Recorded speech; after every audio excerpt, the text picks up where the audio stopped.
Question mic, question mic, question mic, question mic.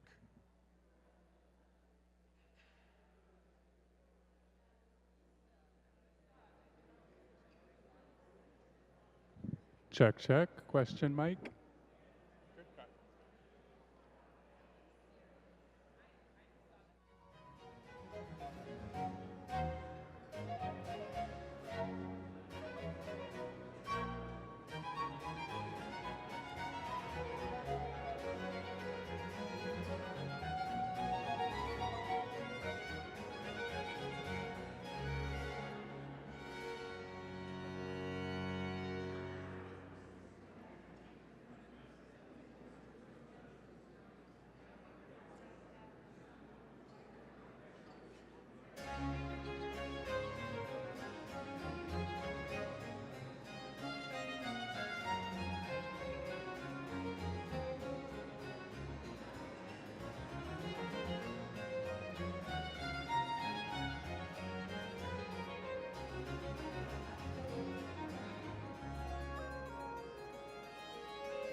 Good afternoon, everyone.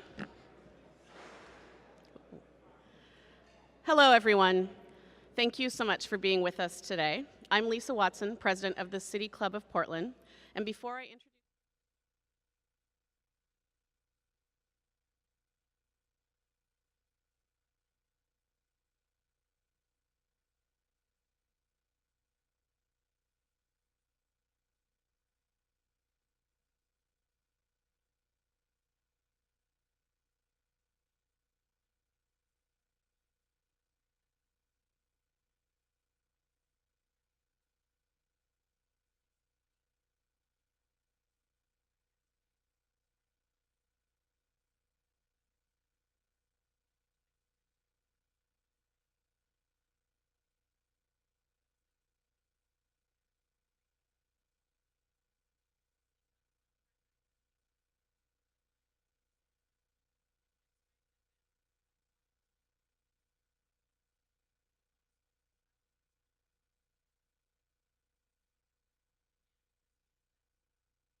Welcome to City Club of Portland's Friday Forum.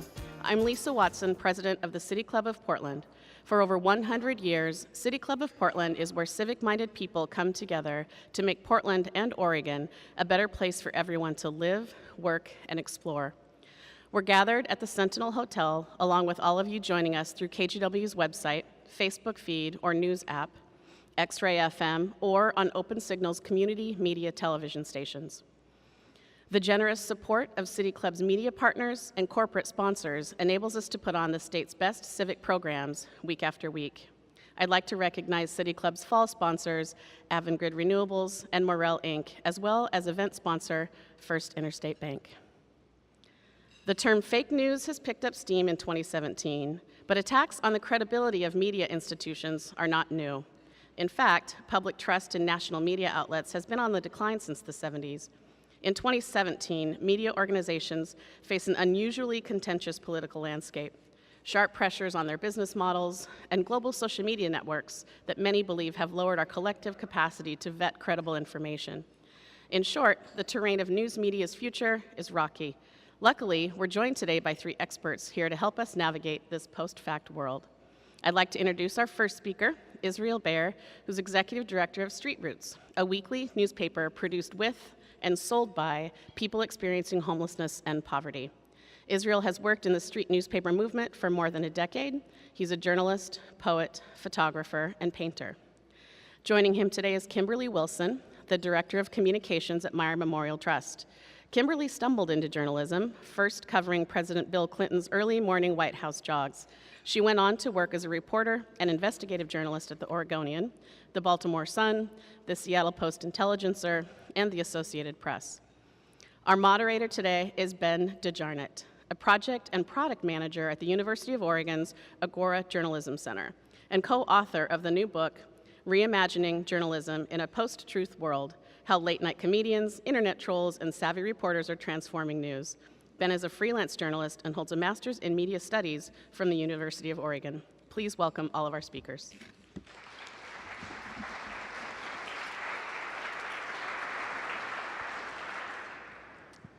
Thanks, Lisa. I'd like to frame the conversation today by sharing a few numbers from my book with Ed that I think highlight the scale of the challenge facing journalists. So in 1976, shortly after journalism's Watergate triumph, 72% of Americans told Gallup that they had a great deal or a fair amount of confidence in the news media.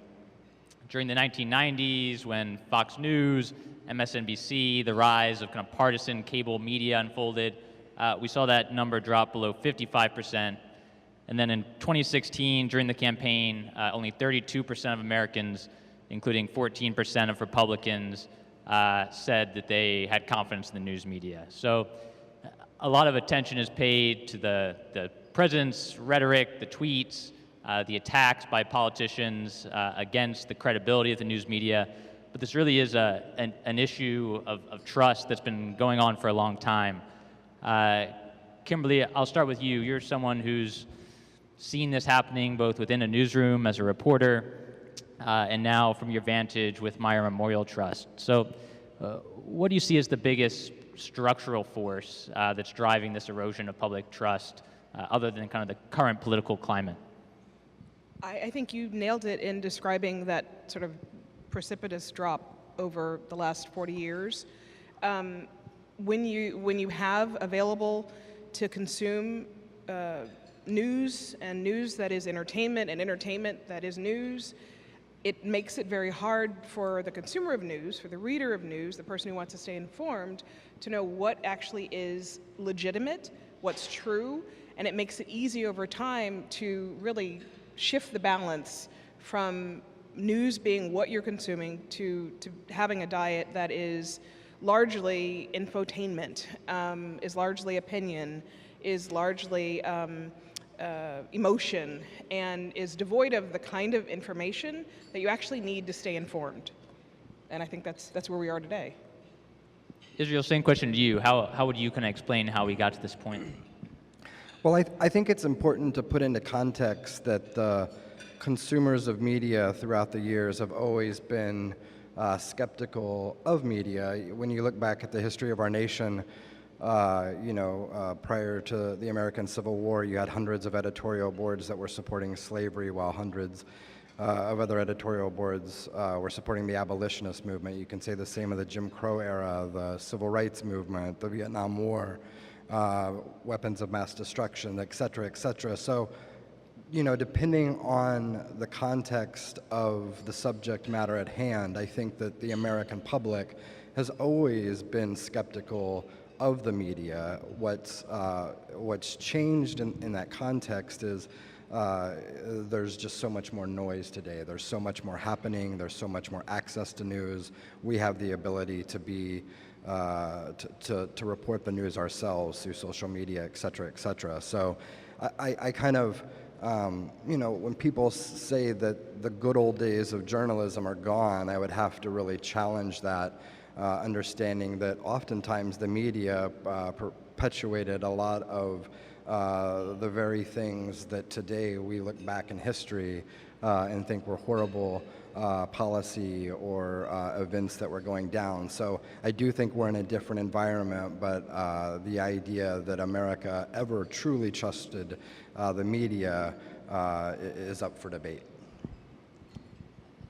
I'm glad you mentioned the rise of social media and the noise that comes along with that. It seems impossible to have this conversation without kind of leading with Facebook and Google and the impact that social media has had. So just last month, Mark Zuckerberg described Facebook's goal as being to give all people a voice and create a platform for all ideas. So it's kind of a utopian vision that he's been sticking by through thick and thin. But the question I posed to both of you is it compatible, do you think, to have kind of a healthy fact-based news ecosystem at the same time? Can that exist alongside of a truly free and open internet? Or should we be talking more about having Facebook and Google play the gatekeeping role that was once played by journalists?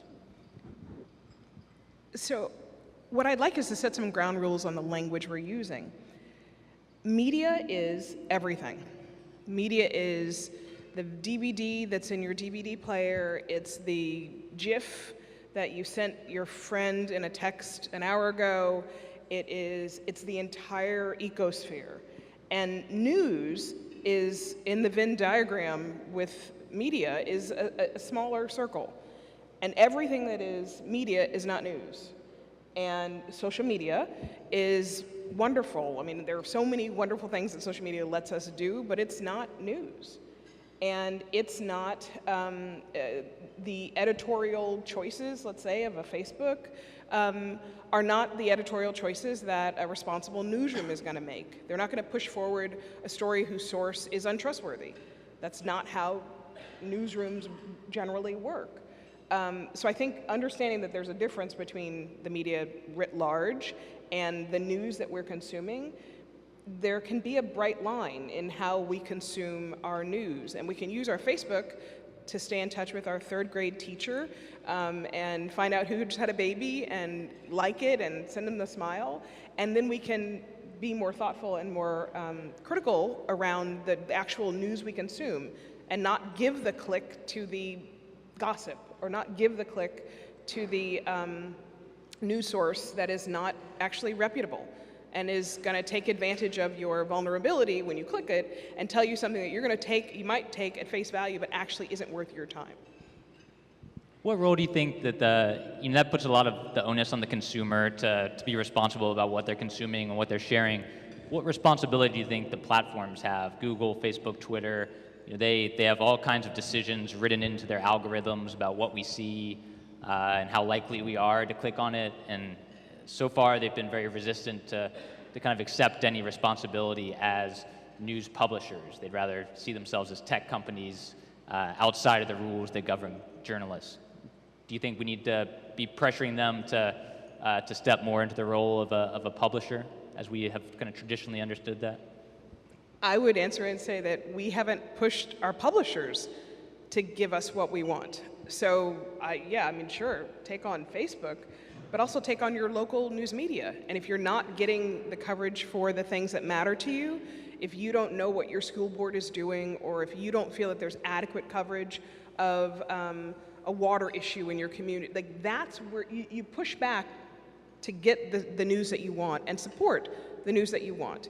I think that would apply to both social media and to existing mainline news organizations.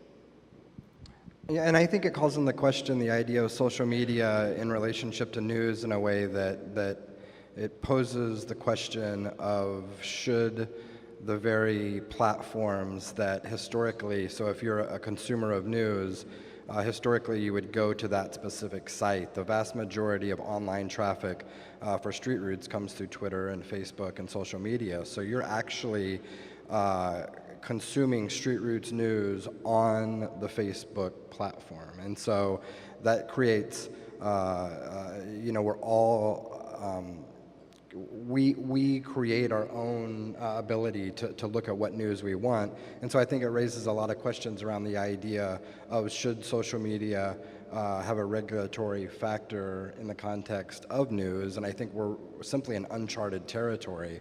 I do believe that social media platforms do have a responsibility to be able to look at this issue in a very intentional way and to scale up to be able to look at the problems and solve the problems, because it can have a very negative impact and do the very thing that the founder of Facebook, he wants to see Facebook as a tool to be able to give voice, but it could actually create an adverse effect on that very thing. So I think the short answer is I think we're in uncharted territory, and we don't actually know. And as things play out in the world that we are in today, I think that it's going to raise a lot more questions. As a news publisher, how do you view your relationship with Facebook? Because it seems on the one hand, it's your best tool perhaps for reaching an audience and a community, but at the same time, you don't control the relationship or the connection necessarily with that community. You're sort of at the mercy of this third-party platform. So can you talk through that challenge and how you view it? Well, I think that we've embraced it. I don't think we have a choice. I think the idea of being able to be storytellers and to provide news in our community, understanding that the vast majority of consumers, not only in our community but in our country and around the world, are accessing social media to gain access to news. We've embraced it, but we are oftentimes put in a situation where we're playing guessing games in the context of how we provide context for publishing the content that we're using on social media. We have no control. We can curate the message, but outside of that, we have no control over how that message is then seen for the broader audience. I think for many small nonprofits or news organizations or anybody that has a organizational Facebook page, we have 10,000 followers at Street Roots, but we put up a post and maybe only 1,000 of those people will actually access the news. So we're really, we have and there's nobody to call at Facebook to ask how we solve that problem. So those are things that we have to embrace, but we do it begrudgingly because that's just the reality that we're in. It seems like the question that goes in hand with social media and the fact that news consumers are increasingly getting their access to news content through platforms like Facebook is the business model, revenue model question. Because the reason we saw so much fake news, sensationalized news, clickbait headlines in 2016, but really before that, is in large part because it makes money. It generates eyeballs for advertisers, and that's what kind of makes the system run. So what role does those market incentives play in either in contributing to this problem or making the problem worse? Well, I would push back. I hate the word fake news because really what we're talking about is propaganda. And so to have fake and news together as a term, I would challenge people to really think about the language that they're using and they're actually taking. It becomes one of those message tools that then diverts from what we're actually talking about. Russia or anybody. The CIA was just discovered in putting out news throughout the Middle East around X, Y, and Z. Russia is doing it in the United States. That is propaganda.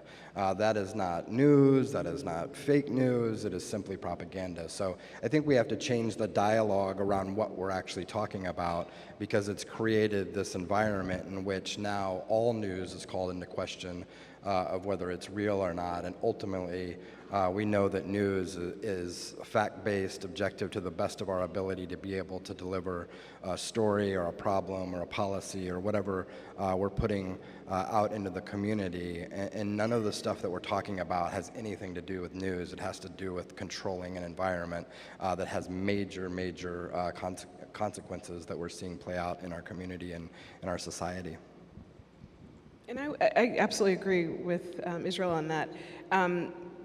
It also has an impact. That propaganda is intended to make you believe something that isn't true, or believe a perspective on realities around you, and change your mind, or pull you over to a place that doesn't believe blue is blue. And it's really dangerous. And so it makes it even more of an incentive, I think, to take ownership of what you consume and what you call news, what you actually introduce into your world as news, because you're being influenced by these untruths and this propaganda, and eventually you can start to believe it, because if that's what you're consuming, there's nothing to tell you that it isn't true. It looks like news, it sounds like news.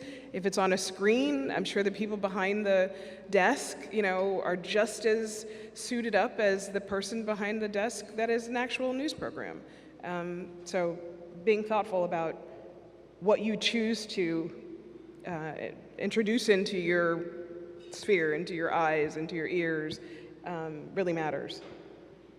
And aside on the language question, I think fake news really was first used to talk about Jon Stewart and kind of the faux news artists on Comedy Central, and then it was fake news as Russian propaganda, and now it's been this term co-opted by politicians for anything that makes them look bad. So I think you're right to really try and move away from that language. If you're just joining us on the radio, I'm talking with Kimberly Wilson of Meyer Memorial Trust and Israel Bayer of Street Roots about news media in a post-fact world. And I'd like to pivot now from the problems facing journalists universally and more towards the challenges facing journalists closer to home here in Oregon day to day. So just last month, my colleague Damian Radcliffe and the Agora Journalism Center released a new report titled Local Journalism in the Pacific Northwest, Why It Matters, How It's Evolving, and Who Pays for It. I think we could probably spend a whole afternoon tackling any one of those questions. But I wanted to start by highlighting a quote from in the report from Caitlin May at the Cottage Grove Sentinel. She said, quote, "I think local media has an important role to play in building the overall reputation of and belief in journalism. Engagement plays a big part in this, in that it gives people a one-on-one relationship with journalism." So Israel, as someone who's dealing with these challenges day to day, what do you think journalists need to do to build relationships with and earn trust from the people they're serving? Well, I think you have to be able to look at the landscape that you're in and the issues at hand and be able to build real relationships in the community to be able to deliver stories of the people and the policies that affect our community. I think that oftentimes locally what we end up doing is following and chasing the same stories, and so these things become homelessness, for example. Every news outlet currently in the city has a homeless beat reporter, and oddly enough, Street Roots has moved away from covering homelessness on a week-to-week basis because we don't want to be able to duplicate the same story generated just through maybe a different quote or a different lens. And so I think it's important for us as the media to work together to be able to understand the larger landscape that we're in, so we're able, with less resources, to cover more ground. I believe it's a newspaper's responsibility to be able to take problems that exist on the horizon, solutions that exist on the horizon, and drive your readers towards a pathway to be able to solve the problems that we face in our community, and not just get caught up in the day-to-day clickbait that ends up happening that creates an environment where we're really not getting the information that we need to be able to change and affect the landscape that we're in. For folks who aren't familiar with Street Roots, can you kind of explain the editorial approach and how the way that you would cover an issue like housing or homelessness would differ from, say, the Oregonian?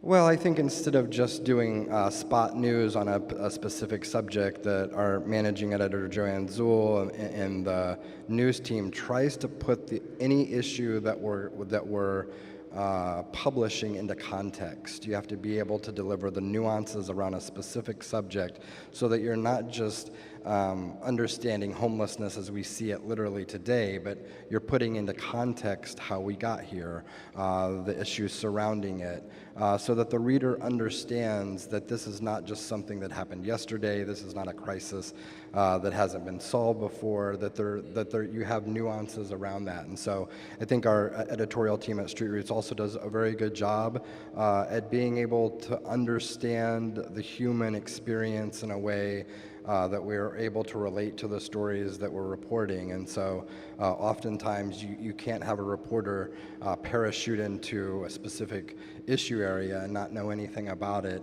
and expect them to relate to the very sources that they're reporting on. So I think that, context, adding the nuances, delivering a broader landscape on any specific issue is critical to being able to understand an issue in a way that you're able to have a positive effect on it. Can I piggyback on that and your earlier question about business models? Street Roots is a nonprofit newspaper. So, correct me if I'm wrong, Israel, that means there's not an owner of the newspaper who lives in a community far from here who's dictating what they cover or what's going to be on the front page. It's a local newspaper, and it's not driven by, or what you cover is not driven by an economic model that says this is going to sell more papers versus this other topic. Am I right? That's correct. Okay. So newspapers that you might pick up in a box in town that are not nonprofit newspapers are guided by different structures and different ideas. And effectively, that means that and the cost to produce that kind of paper is really expensive. So if you're from a generation where you're used to having a paper land on your front step or go to a box and put a quarter in and get a paper out, then you might have thought when you did that you were paying for that newspaper. And what would be kind of shocking to discover if you were a young reporter taking a tour of the plant where your newspaper is produced would be to discover that, in fact, that quarter didn't pay for the cost of that paper at all. What paid for the cost of that paper was advertising. So when advertising was big and before the market crashed, before the advertising market kind of started to crash, there were huge returns that newspaper owners were able to generate. You could just pay a quarter and get your paper, and you got newsrooms filled with maybe hundreds of people covering every aspect or almost every aspect of your community. And in a world where newspapers have, particularly newspapers, subscription numbers have declined from 450,000 in the late 1990s to about 350,000 in the early 2000s, mid-2000s, to, at least locally here, Sunday circulation, to about 170,000 in circulation. It's a lot fewer quarters or dollars coming in, and advertising comes in a different format, and it comes in digital clicks, and those clicks are the comments at the bottom that you hate to read, particularly if you're a reporter, where one person is nagging another person and they're fighting. In the comments, each time one of those people clicks send at the bottom of their nasty message, it's not the news story, it's not the news, but it actually is a profitable experience for the newspaper owners. So there's a different experience in consuming nonprofit news and supporting nonprofit news. There's a new platform that was recently unveiled last week that allows regular, ordinary citizens to go to one place to be able to access all the nonprofit, investigative, and daily news, or weekly news coverage in the country. And if you want to support that kind of journalism, you can, and you can do it in a really easy way, so that you have a sense of ownership of the content that you actually want. Israel, what you mentioned kind of the importance of not parachuting into an issue and covering something that you don't have this broader context and understanding of. You know, how does your staff and your reporters develop that knowledge so that when you're covering an issue that you know that you're doing it justice and sharing the perspectives that need to be included in the conversation? Well, I think that you create an environment where you allow reporters and editors to actually have the space and time to develop stories and to really immerse themselves in a specific topic, and you're able to drive over time to really understand the issue in a very intentional way. Obviously, we have a very small team, so I like to say that we're a small train that carries a heavy load in the community, because our editorial team at Street Roots is very professional and phenomenal in the work that they're able to do. But I think that, you know, you can't, we pick specific issue areas, of course, that range across different issues, but we don't go outside of the box in a way where we're covering things that we don't understand. So oftentimes what's happening in newsrooms today is you have a reporter that's responsible for transportation and housing and immigration, and so they're never able to actually stop and understand the issue in the broader context. So they're constantly behind in trying to understand what they're reporting. And so, you know, I think it's being intentional about the work that you're producing in a way that you can pack the most bang for your buck. You mentioned two words, space and time, that I think a lot of journalists feel like they don't have anymore. And it kind of comes back, I think, to the business model question that we were chatting about this earlier, that, you know, as the traditional business model has been disrupted, a lot of news organizations have decided to try and maintain profits by cutting on the cost side as opposed to finding other revenue sources. And now as a result of that, I think you see reporters at legacy institutions being asked to do more than ever, to write more content, get it up faster, tweet more, interact in the comments section, all this other stuff. And I think what often gets left out is the simpler part of walking the beat and knowing the community and having the time and space, as you said, to really just have conversations with people and ask questions and learn an issue. Kimberly, was that your experience in your time in journalism, that there was kind of that ever-increasing ask of the day-to-day journalist? Sure. And I would say earlier in my career, there was more of that opportunity, more of that time for me to do that kind of deeper dive. And later in my career, I would say that, yeah, the demands to maintain a connection, not through the reporting, not through the coverage, the work of making sources and showing up at meetings to hear what people in communities, let's say, were saying, but more that digital connection, that became really important. You know, a clever, snarky headline and funny way of telling a weather story was considered a worthwhile pursuit of my time. And I'm not saying there's anything wrong with that, but it's not the same thing as a beat reporter or putting primacy on really getting the storytelling right and being journalists.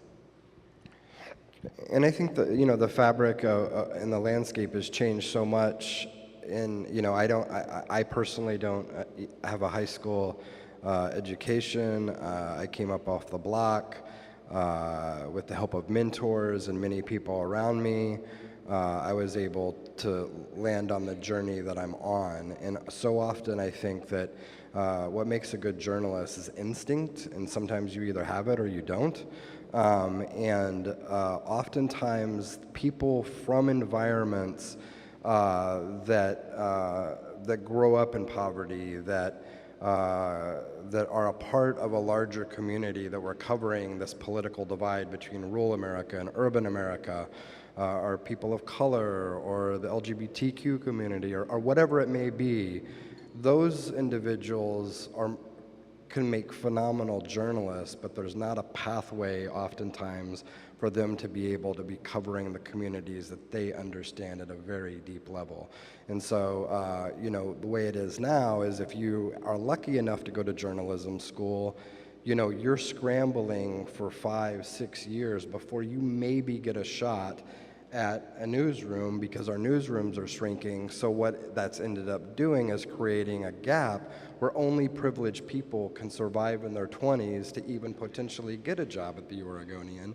And you have to almost have a safety net. But if you come from poverty, if you have kids, whatever, our best journalists are basically turning to other trades because they can't survive in the field. And so it creates a disconnect between what's happening in our world and how reporters can cover things on the ground. I think Puerto Rico and what's happening right now is a perfect example of like all of that's being covered from the Beltway, but I unless I go on Twitter and actually read from people affected by the hurricane in Puerto Rico, I don't know what's going on the ground. So that's the lack of resources, that's a lack of experienced journalists on the ground. It's a combination of many things, and so we've got a real divide in that area.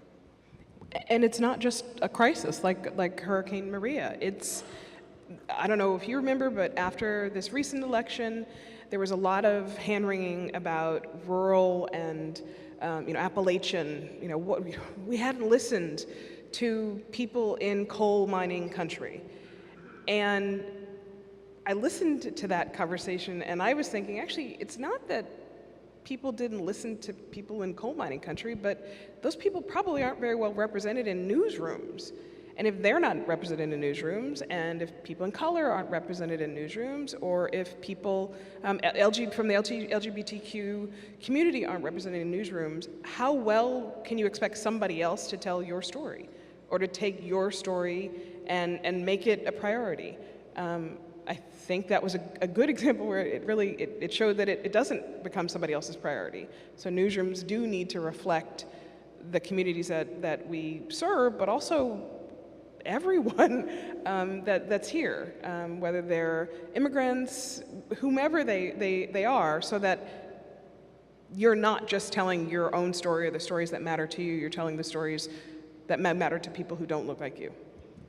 I'm glad that representation issue came up, because it seems like that's a nut that the journalism industry's been trying to crack for decades now with very little success. I mean, every year, I think we see the updated kind of newsroom diversity surveys, and it's still older, whiter, more male than the American public. So how do you think about trying to start to solve that problem and remove some of those structural barriers that you were talking about, Israel, where as an industry, if you want to make it 5 years out of journalism school, you have to have that privileged background?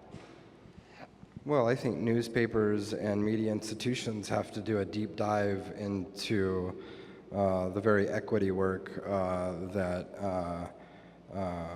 that we're talking about as a reflection in our community around race, around institutionalized racism, around a whole variety of things that have created the structural barrier to leave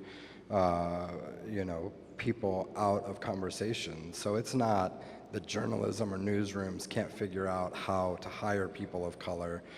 It's that they are not prioritizing within their own institutions of creating the ability to make room for other people. So there are it's not that there's a shortage of talent in any one area of our society. It's a matter of you have an institutionalized segment of our population that are dinosaurs in an age of corporate America that have not made the cultural shift to a place where we need to be equitable in our community. And that's something I think newsrooms have to turn around and look in the mirror on.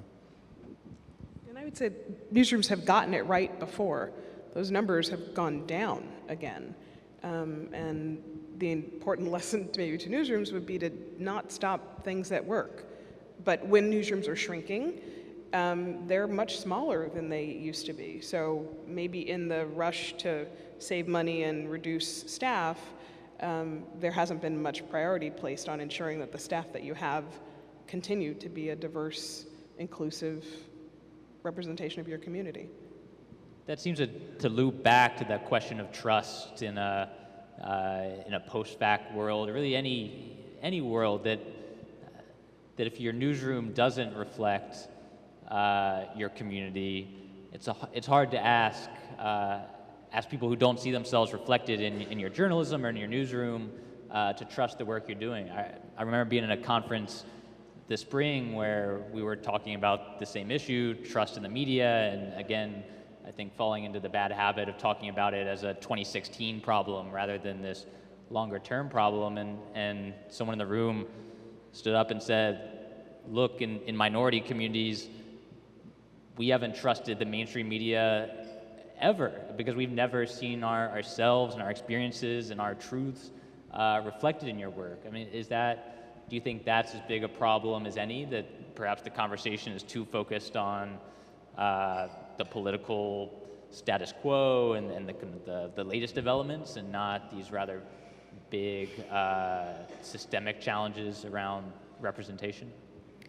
I'll answer it this way. I have a former colleague and somebody who used to work at the Oregonian who this week, her name is Nicole Hannah-Jones. This week she was named a MacArthur Genius Grant awardee. It's a huge deal and a huge honor and a recognition of her really excellent reporting.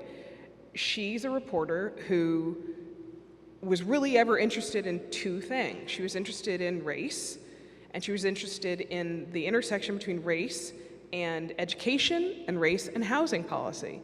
And she's really well versed and a huge student of both of those areas.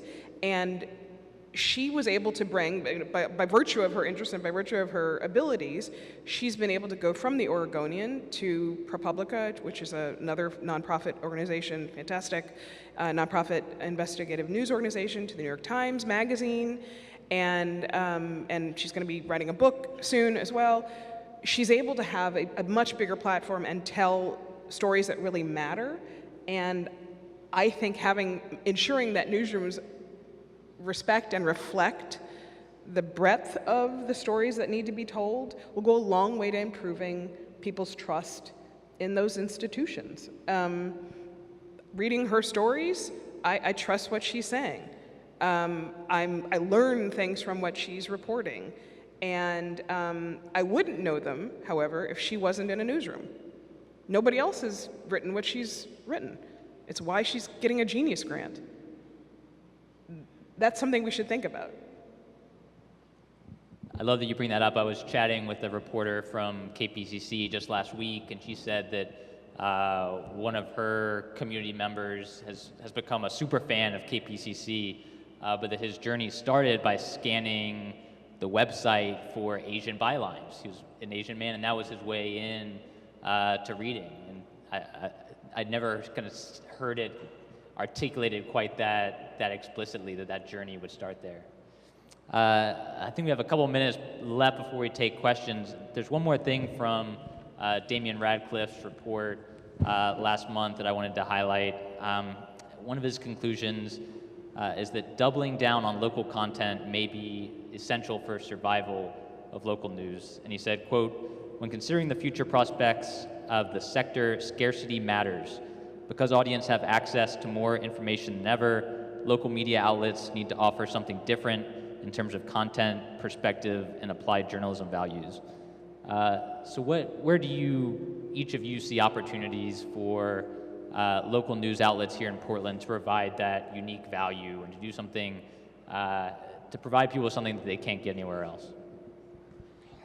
Well, I think being able to provide original content is critical, and that could be at a very hyper-local level or it could be at a statewide level, but I think we are so glazed over around certain stories that it's hard to even get past the headlines. So for a long time, I always went to CNN as a web-based news outlet that I would gather my news to kind of be right there in the middle. I don't think I've gone on CNN in the past 3 or 4 months without it basically re-reporting Trump tweets, and that's a trusted news outlet. And I have gotten to the point where it doesn't matter what specifically Trump is saying. I know that that's what they're going to lead with, and it's turned me away from their news platform. And so that doesn't mean I don't want to understand the larger context, but I think it's really important that we provide original content in our community, that people can have a broad breadth of understanding what's going on across all spectrums of where we live. And so I think that that's very important, original content, and we can turn on any news outlet at any time and get the same story told in 12 different versions. So I think that we have to be seeking out original content all the way. I would just agree. In journalism, in newsrooms, there's always a number of TVs going, and they all have the cable news, all-day news going behind you. And leaving journalism for the life of Foundation Communications, that's maybe been my favorite shift.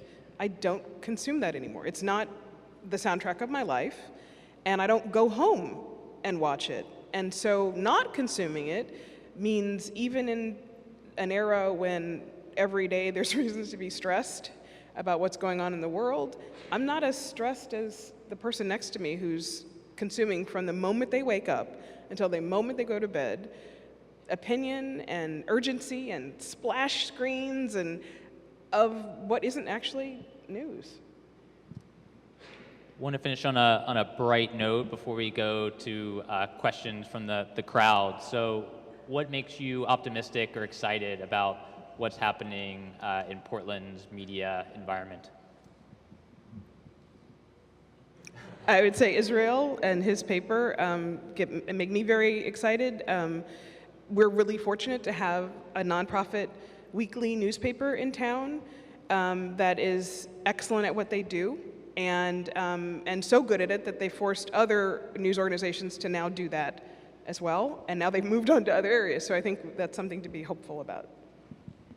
Yeah, I think that with the platforms that we have, journalism is alive and well in our community, storytelling is alive and well in our community, and we all have the ability to inform the news, be a part of the news.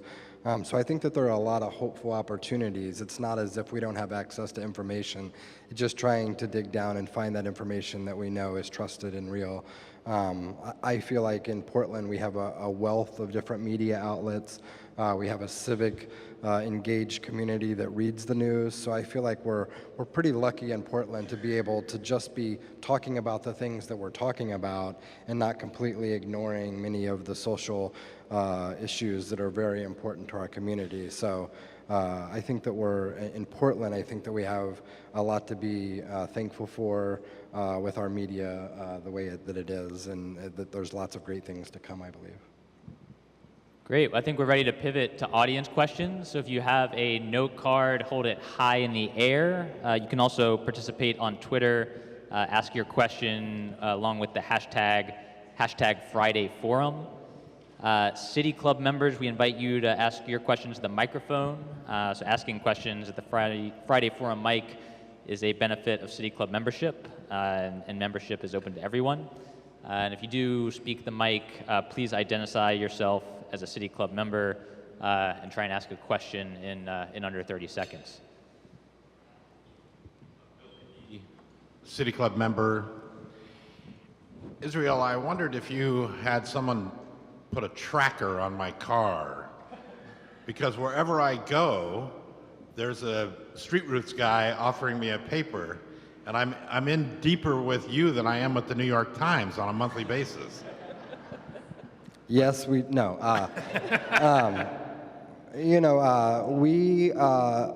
The thing that makes Street Roots special is the social entrepreneurial aspect. We take the newspaper very seriously and what we're providing, but we also are able to give individuals experiencing homelessness and poverty and income, which is great.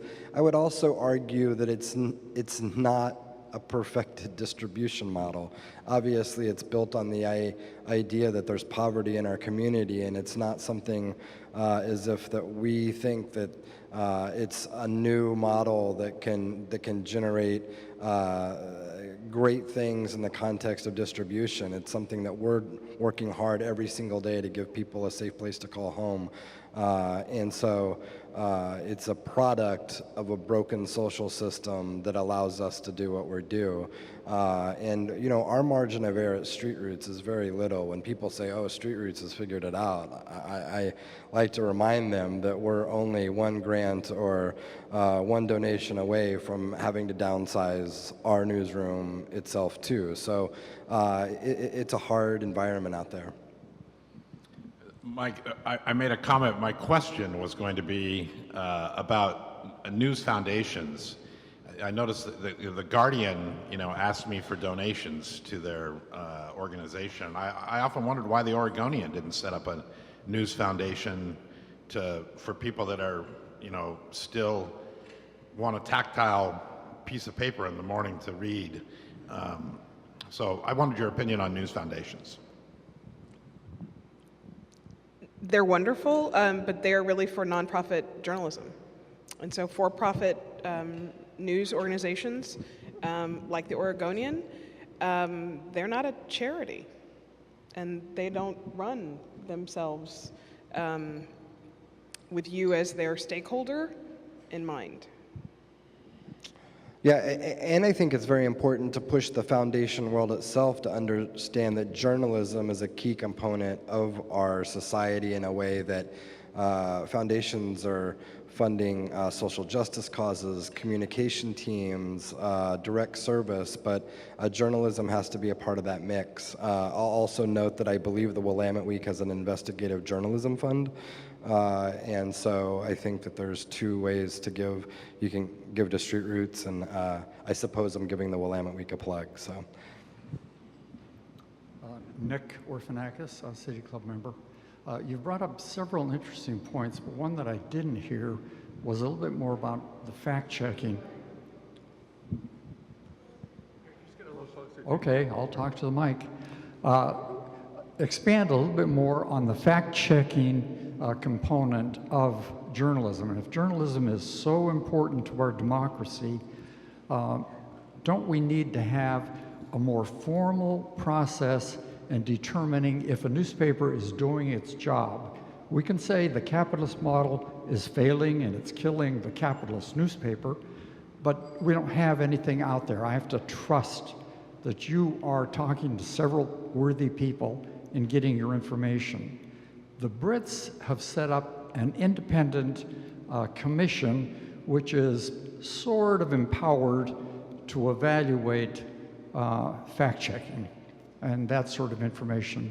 Isn't it time that we get over to that kind of a process and even expand it to the point of saying, you're not doing your job as a newspaper for our community, our country, maybe your business license needs to be evaluated in the Trumpian way.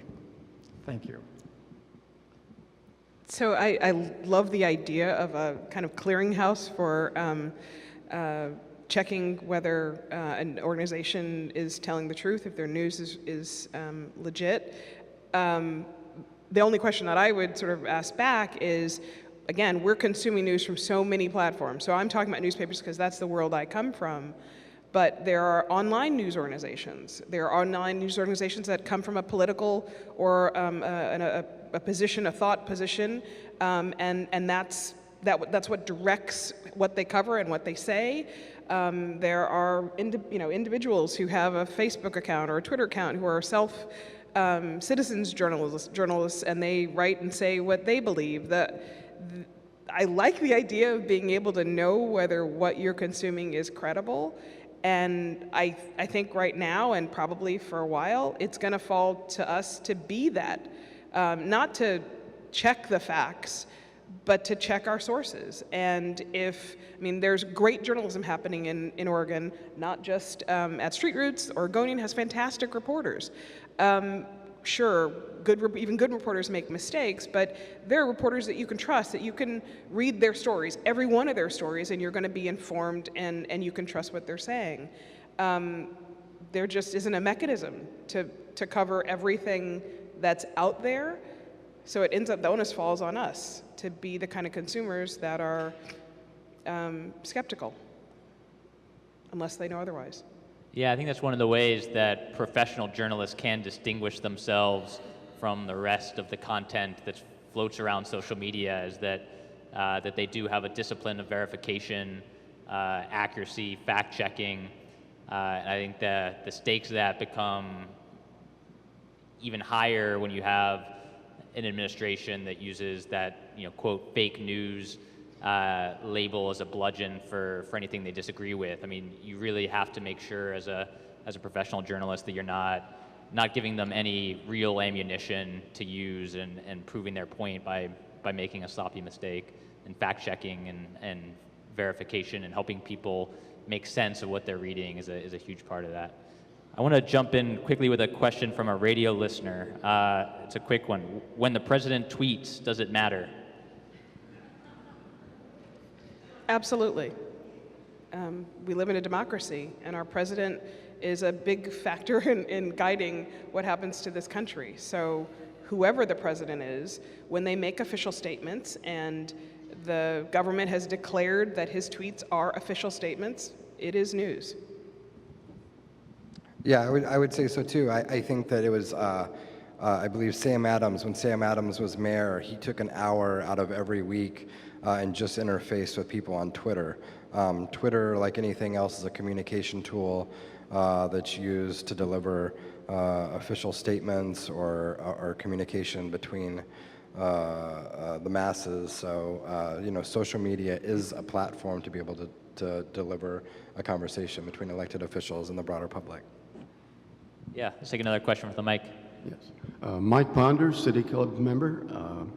I was interested in your comments about who ends up being in the newsroom and issues related to admission, recruitment, financial support for students. But what would you suggest that journalism schools now need to do to better prepare these young people, or new reporters, if you will, to do a job in this ever-changing news world, and especially with the nonprofits? How long do we have? Oh my.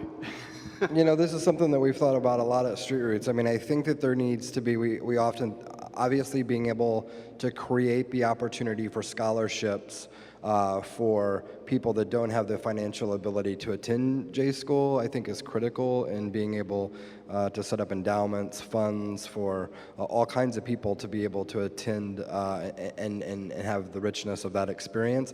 I also think there has to be a runway out of J School. So I think that being able to set up a fellowship or an endowment with local nonprofit organizations where people have a running start at being able to really get their legs underneath them. And so if any of you out there want to create an endowment at Street Roots for a reporter to come and take on a 2-year fellowship post J School, we're all ears. I think that those are the kinds of things that we're going to have to do to be able to work hand in hand with both universities and our media institutions to be able to fill that gap. Outside of subsidizing resources, I don't see how it can be filled. So. And I would say hiring. I mean, not everybody who comes into journalism comes through a J School program. You've got people who go to community college, you've got people who study English, literature, you've got people from all kind of backgrounds, and there needs to be doorways into journalism for all of them. Yes, next question. Carol Witherell, what would happen if schools that teach, and hopefully all schools are teaching government and civics, asked their students to do research that both did hard analysis and models that are working in the community or around the world? And what if our journalists, also and news sources of all stripes, would balance 50% news that's of great concern and hard analysis with models that work, solutions? I've been looking for magazines like that, and Yes Magazine is the one that comes the closest, involving both youth and adults. Yeah, I've had the privilege of writing for Yes Magazine on one occasion, and solution stories are my favorite to read and to write. And they're often, I think, the most popular stories that I do write, because we are kind of beat over the head every day through all platforms with bad news and news that leaves us feeling disempowered. And so to have stories that point the way for actions we can take or ways we can actually make a difference, I think is really valuable. The Solutions Journalism Network is a great nonprofit that's really trying to advance that work and provide some funding for freelancers to do that kind of storytelling, as well as getting into schools and partnering with professors to really teach that approach to students. And Brent Wolf, former Willamette Week editor, who's now a professor at the University of Oregon, has become a champion of solutions journalism in the last couple of years, and I think actually might be hosting a workshop on it this week. And he used to work at the Oregonian. So. Yeah. Kurt Wavering, member.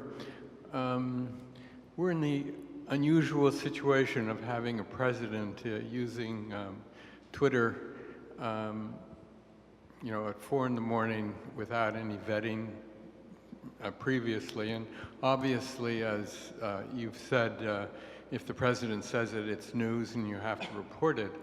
But it's disturbing to see that kind of unvetted pronouncements from a president. Now, the New York Times has been very assiduous to do fact-checking and to report that. And is that kind of thing a model for other major newspapers?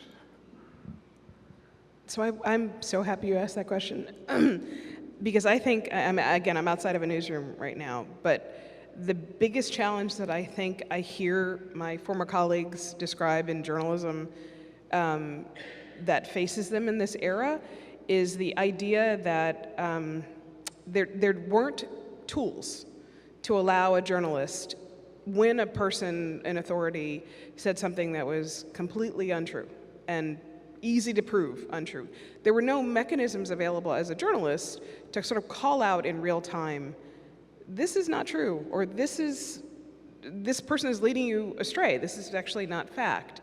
There was no history of breaking through the fourth wall as a journalist, still being objective, but also being able to sort of call crazy what it is, or call a lie what it is. And there is now, the New York Times has, along with Washington Post, they're treading in new territory in having serious, solid journalists with impeccable reputations also, without editorializing, tell the reader when something is or is not true right there in real time.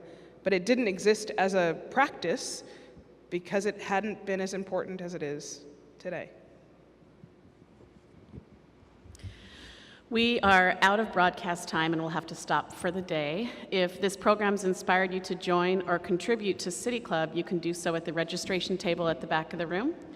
This is Lisa Watson from City Club's Board of Governors. Thank you to our guests, Kimberly, Israel, and Ben, and special thanks to Colin Jones and the Friday Forum Committee for their hard work. We are adjourned.